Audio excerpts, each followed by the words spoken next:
వీడియోల కోసం మా అమరావతి గళం ఛానల్ ని సబ్స్క్రైబ్ చేసుకొని బెల్ ఐకాన్ నొక్కండి. ఏపీలో ఎన్నికలకు సమయం దగ్గర పడుతున్న తరుణంలో ఏపీ రాజకీయాల్లో ఊహించని మలుపులు చోటు చేసుకుంటున్నాయి. ముఖ్యంగా వైసీపీలో ఏం జరుగుతోందో ఎవ్వరికీ అర్థం కాని పరిస్థితి నెలకొంది. మంగళగిరి వైసీపీ ఎమ్మెల్యే ఆళ్ల రామకృష్ణారెడ్డి రాజీనామాతో ప్రారంభమైన అసంతృప్తులు రోజు రోజుకు పెరుగుతున్నాయి. నియోజకవర్గాల ఇన్ఛార్జీలను మారుస్తుండటం ఆ పార్టీ నేతలను తీవ్ర అసహనానికి గురిచేస్తోంది. ఇప్పటికే కొందరు వైసీపీని వీడారు. రాబోయే రోజుల్లో చాలా మంది నేతలు వైసీపీకి గుడ్ బై చెప్పబోతున్నారనే ప్రచారం కూడా పెద్ద ఎత్తున సాగుతోంది. పార్టీలో నేతల అసమ్మతి జ్వాలలు వెల్లువెత్తుతున్నాయి. తాజాగా మాజీ మంత్రి ఎమ్మెల్యే పార్థసారథి చేసిన వ్యాఖ్యలు చర్చనీయాంశంగా మారాయి. పెనమలూరు నియోజకవర్గంలో అన్ని వర్గాల ప్రజలు తనను ఆదరిస్తున్నారని, అయినా తమ అధినేత సీఎం జగన్ మాత్రం తనను పట్టించుకోవడం లేదని పార్థసారథి బహిరంగంగా వాపోయారు.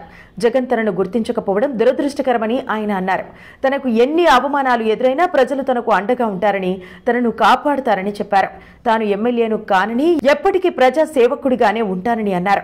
తన జీవితాంతం ప్రజలకు రుణపడి ఉంటారని చెప్పారు. తనకు ఎన్ని అవమానాలు ఎదురైనా నియోజకవర్గ ప్రజలు గుండెల్లో పెట్టుకుని చూసుకుంటున్నారని పార్థసారథి చెప్పారు. వచ్చే ఎన్నికల్లో తనకు టికెట్ రాకపోవచ్చని సంచలన వ్యాఖ్యలు చేశారు. మరోవైపు పార్థసారథిని మరో నియోజకవర్గానికి పంపే ఆలోచనలో జగన్ ఉన్నట్టు సమాచారం.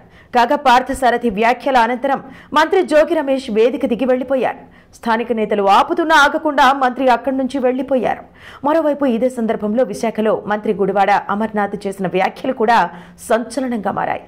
సీట్ ఇస్తేనే పార్టీలో ఉంటామని నాయకులు పార్టీ వీడటమే మంచిదని ఆయన వ్యాఖ్యానించారు.